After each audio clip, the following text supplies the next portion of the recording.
இந்த செய்தியை உங்களுக்காக வழங்குவது அருண் மசாலா. 1983 ஆண்டிலிருந்து தரத்துடன் தன்மை மாறாத அறுசுவை சமையலுக்கான அருண் மசாலா.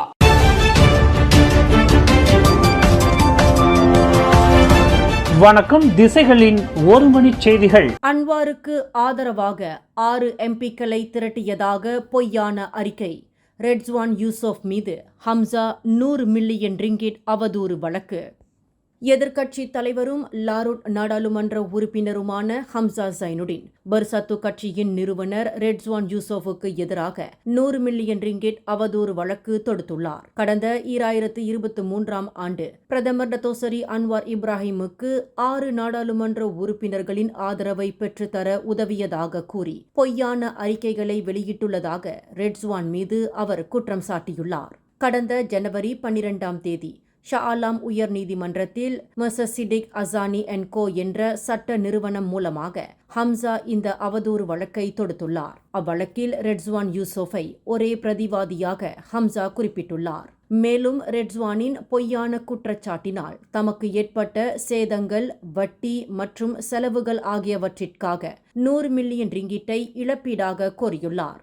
மேலும் ரெட்ஸ்வான் தனது கண்டனத்திற்குரிய அறிக்கைகளை திரும்ப பெற வேண்டும் என்றும் நிபந்தனையற்ற பொது மன்னிப்பு கேட்க வேண்டும் என்றும் ஹம்சா தனது குற்றச்சாட்டில் குறிப்பிட்டுள்ளார். அதேவேளையில் அவரது மன்னிப்பானது அங்கீகரிக்கப்பட்ட விதிமுறைகளின் கீழ் இணையதளங்கள் மற்றும் மலாய் மொழி தினசரி நாளிதழ்களில் வெளியிடப்பட வேண்டும் என்றும் கோரிக்கை விடுத்துள்ளார். கடந்த 2025 ஆண்டு நவம்பர் 5 மலாய் நாளிதழ் ஒன்றில் வெளியிடப்பட்ட அந்த அறிக்கைகளுக்கு ரெட்ஸ்வான் மன்னிப்பு கேட்க தவறிவிட்டதாகவும் ஹம்சா குறிப்பிட்டுள்ளார். அந்த அறிக்கைகள் தவறானவை, தீங்கிழைக்கும் நோக்கம் கொண்டவை என்றும் அச்சமயத்தில் எதிர்க்கட்சி தலைவராகவும் பர்சத்துவின் மூத்த உறுப்பினராகவும் இருந்த தனது நற்பெயருக்கு களங்கம் விளைவிக்கும் நோக்கம் கொண்டவை என்றும் ஹம்சா தெரிவித்துள்ளார்.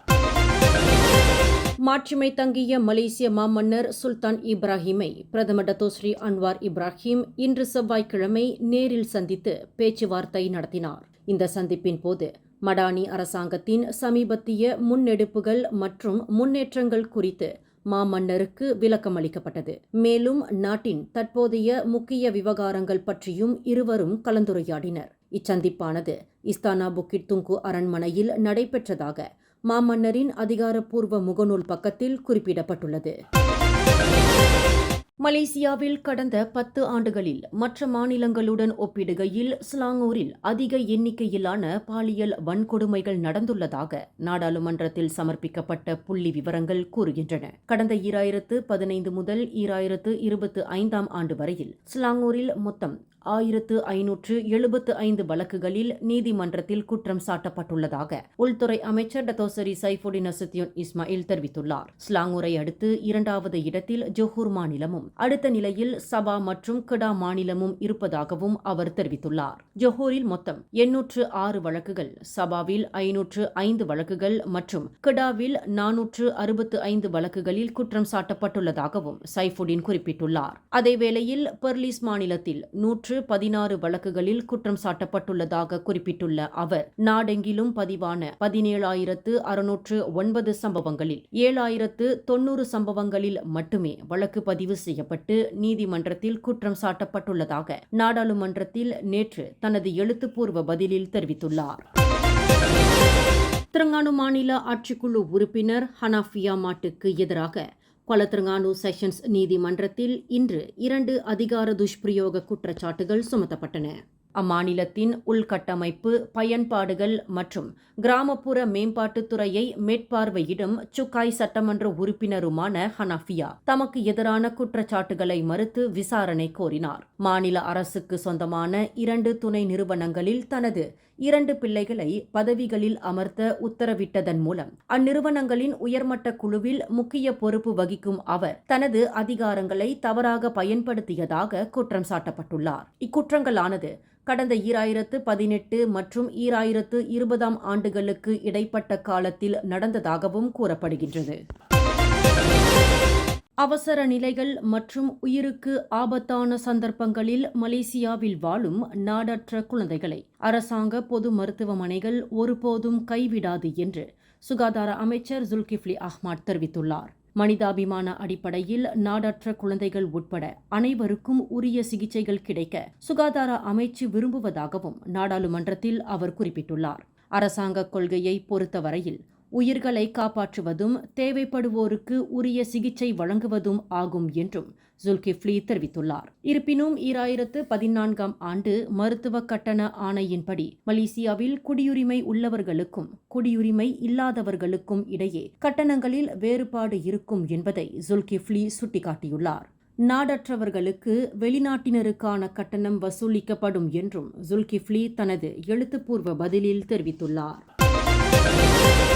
கோலாலம்பூர் ஜலான் சந்தூலில் உள்ள வாடகை வீடு ஒன்றில் உடன் தங்கியிருந்த பெண் ஒருவரை பாலியல் சீண்டல் செய்த ஆடவரை போலீசார் தேடி வருகின்றனர். கடந்த பிப்ரவரி 19ஆம் தேதி அதிகாலை நடந்த இச்சம்பவத்தின் போது உறக்கத்தில் இருந்த 27 வயதான அப்பெண்ணை அந்த ஆடவர் தகாத இடங்களில் தொட்டதாக குற்றம் சாட்டப்பட்டுள்ளது. இந்நிலையில் இந்தியாவை சேர்ந்த அந்த ஆடவரை போலீசார் தேடி வருவதாக சந்தூல் மாவட்ட போலீஸ் தலைவர் பஸ்ரி சகோனி தெரிவித்துள்ளார். குற்றவியல் சட்டம் பிரிவு 354 கீழ் பதிவு செய்யப்பட்டுள்ள இவ்வழக்கில் குற்றம் நிரூபிக்கப்பட்டால் 10 ஆண்டுகள் வரையில் சிறை தண்டனையும் பிரம்படியும் வழங்கப்படலாம். தமிழக கலைஞர்களுடன் மலேசிய கலைஞர் சிவா வில்லனாக நடித்து உருவாக்கப்பட்ட குருதியின் யுத்தம் என்ற குறும்படம் மலேசிய மக்களிடையே பெரும் வரவேற்பினை பெற்றுள்ளது. பேரா மாநிலம் சித்தியவானில் உள்ள திரையரங்கம் ஒன்றில் கடந்த சனிக்கிழமை அப்படமானது திரையிடப்பட்டது. சுதன்ஜி புரொடக்ஷன் தயாரிப்பில் இளம் இயக்குனர் ரஞ்சித் இயக்கத்தில் தமிழக கலைஞர்கள் கொட்டாச்சி, பாலு, தீபா, கிச்சா ஆகியோருடன் சித்தியவானை சேர்ந்த மண்ணின் மைந்தன் பிளாக் சிவா இப்படத்தில் வில்லனாக நடித்துள்ளதோடு இப்படத்தை தயாரித்தும் உள்ளார். இப்படம் குறித்து பேசிய இயக்குனர் ரஞ்சித் தனது முதல் படமான குருதி யுத்தத்தை மலேசியாவில் திரையிடுவது தனக்கு மிகவும் பெருமையாக இருப்பதாக தெரிவித்தார். வளர்ந்து வரும் கலைஞரான தனக்கு உதவும் வகையில் சிவா இப்படத்தை தயாரித்துள்ளதாகவும் அவர் குறிப்பிட்டார். அதேவேளையில் இக்குறும்படத்தை மெருகேற்றி முழு நீள திரைப்படமாகவும் உருவாக்க திட்டம் இருப்பதாகவும் அவர் தெரிவித்தார். இது குறித்து மேலும் அவர் கூறுகையில், என்னோட அண்ணா கொட்டாச்சி, சிவா அண்ணா இவங்கெல்லாம் எனக்கு ஹெல்ப் பண்ணியிருக்காங்க இந்த மூவி பண்ணுறதுக்கு. இதே மாதிரி நான் பெரிய மூவி பண்ணுறதுக்கும் உங்களோட ஆதரவும் எனக்கு கண்டிப்பாக வேணும். இது வந்து தமிழ்நாட்டில் ஓடிடியில் வந்து ரிலீஸ் பண்ணுறோம். இங்கே கொடுத்த சப்போர்ட் மாதிரியே சிவானுக்கு கொடுக்குறது எல்லாமே எங்களோட டீம் எல்லாத்துக்குமே வந்து சேரணும்.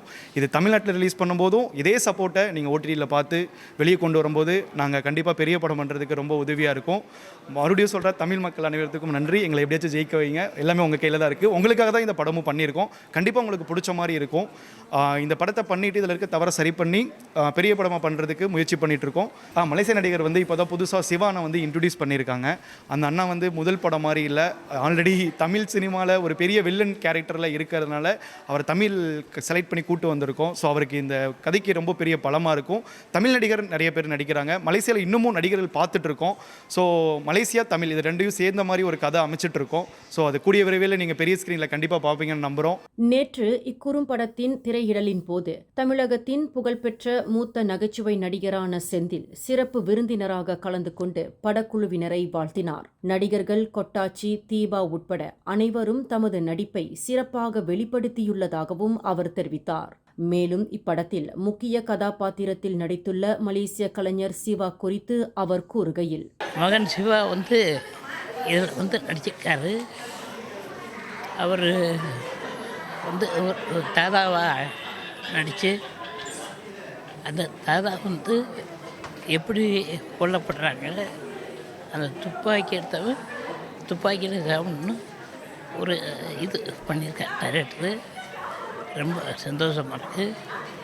அது மட்டும் இல்லை, கொட்டாங்குச்சி நல்லா பண்ணியிருக்காப்புல. மற்ற நடிகர் அந்த பொண்ணு தீபா அந்த பொண்ணு நல்லா நடிச்சிருக்காங்க. இப்படி சுருக்கமான கதை, அது சாங் இல்லாமல் நல்லா பண்ணியிருக்காங்க. இந்நிலையில் இக்குறும்படத்தை தயாரித்திருப்பதோடு வில்லனாகவும் களமிறங்கி இருக்கும் மலேசிய கலைஞரான சிவா கடந்த 20 ஆண்டுகளாக தமிழகத்திற்கு தான் சென்று வருவதையும் அங்குள்ள கலைஞர்களுடன் தனக்கு இருக்கும் நெருங்கிய தொடர்பையும் விவரித்தார். இத்திரைப்படத்திற்கு தானும் தனது குழுவினரும் முழு அர்ப்பணிப்பை வழங்கியுள்ளதாகவும் மக்கள் இதற்கு முழு ஆதரவு அளித்து வெற்றி பெற செய்ய வேண்டும் என்றும் கேட்டுக்கொண்டார். மேலும் இக்கதை உருவான விதம் குறித்து அவர் கூறுகையில், நான் இப்போ ரீசெண்டாக மாலை போட்டு சபரிமலைக்கு போயிட்டு வந்தேன். அண்ணன் கொட்டாச்சி கதை சொல்லியிருந்தார். சொன்னதுக்கப்புறம் இதுக்கு முன்னாடி ஒரு 3 படம் எனக்கு வில்லன் கேரக்டர் கூப்பிட்டாங்க. நான் போகல, எனக்கு பழக்கம் இல்லாத விஷயம், அனுபவம் இல்லாத விஷயம். அப்போ அண்ணன் கொட்டாச்சி இந்த வாட்டி சபரிமலைக்கு போகிறப்ப அண்ணன் ஒரு ஷார்ட் ஃபிலிம் செய்யலாம் அப்போ பேசிகிட்டு இருந்தோம். பேசிட்டு வந்து நான் சொன்னேன், அண்ணன் நாங்கள் சபரிமலைக்கு ஒரு 31 என்னமோ போனோம். அப்போ அந்த டைமில் பேசிகிட்டு இருந்தோம். ஆனால் நான் இந்த ஜனவரி லாஸ்ட்டில் பிப்ரவரி எண்டில் வந்து நம்ம அது செய்யலான்னு சொல்லி அதே மாதிரி போயிட்டு நாங்கள் இந்த படம் போயிட்டு உக்காந்து பேசணும்.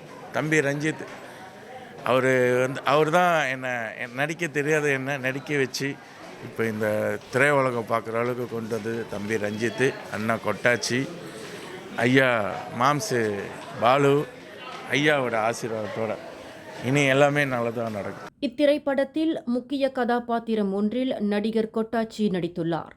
குறும்படங்கள் பலவற்றில் நடித்திருந்தாலும் கூட குருதியின் யுத்தம் என்ற இக்குறும்படம் நிச்சயமாக மக்கள் மனதை தொடும் என்று தெரிவித்தார். மேலும் மலேசிய நடிகர் சிவாவின் நடிப்பு திறன் குறித்து அவர் விவரிக்கையில், நம்ம நிறைய படங்களில் ஒரு வில்லன் எல்லாம் நம்ம பார்த்துருப்போம். வில்லனாக நடிக்க சொல்லி நம்ம பார்த்துருப்போம். தோற்றங்கள் மட்டும்தான் இருக்கும். ஆனால் அவங்ககிட்ட எந்த ஒரு பர்ஃபார்மும் நம்ம எதிர்பார்க்கறது கிடைக்காது.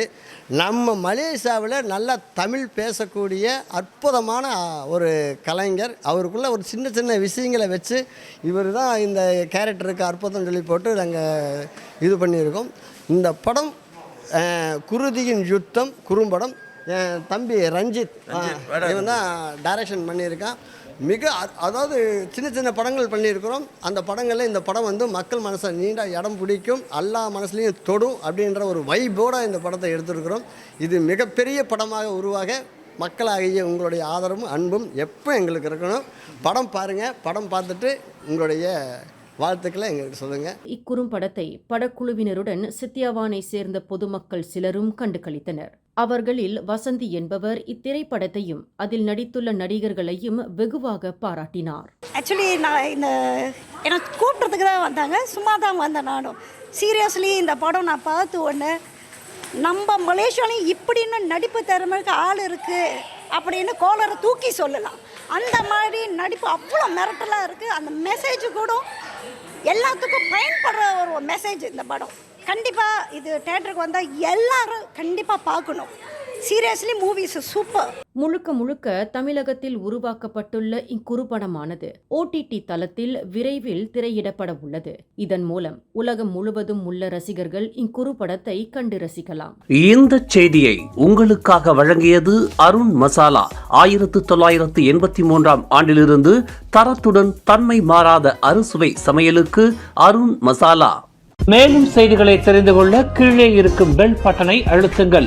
உங்கள் மகிழ்ச்சியை வெளிப்படுத்த லைக் மற்றும் ஷேர் செய்யுங்கள். தொடர்ந்து திசைகளோடு இணைந்திருக்க சப்ஸ்கிரைப் செய்யுங்கள்.